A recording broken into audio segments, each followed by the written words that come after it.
Hey there, welcome back to the channel. Today, I'm going to show you a simple step-by-step guide on how to connect your domain to HubSpot using DNS settings. By the end of this video, you'll know exactly how to make your website live on HubSpot without any headaches. So, let's dive right in. First, we need to access HubSpot. Open your browser and go to hubspot.com. Log in using your credentials. If you don't have an account yet, make sure to sign up. Don't worry, it's free to start.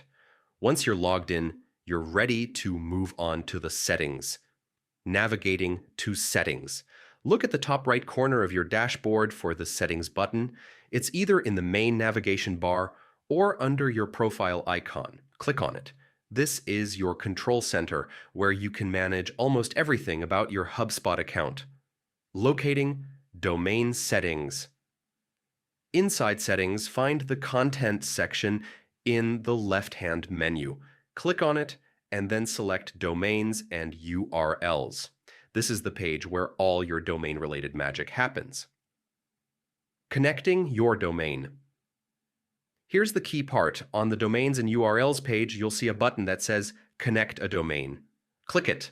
HubSpot will now guide you step by step to add your domain. You'll need to enter your domain name and verify it. This usually involves updating your DNS settings.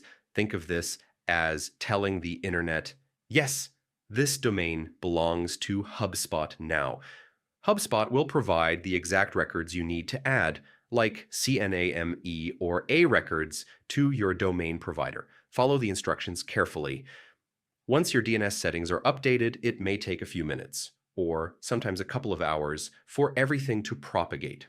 Don't worry, this is completely normal. Once verified, your domain is officially connected to HubSpot, and that's it. You've successfully connected your domain to HubSpot using DNS settings. Now your website is ready to go live and reach your audience seamlessly. If you found this guide helpful, make sure to like, subscribe, and hit the bell icon so you never miss a HubSpot tutorial. Thanks for watching, and I'll see you in the next video.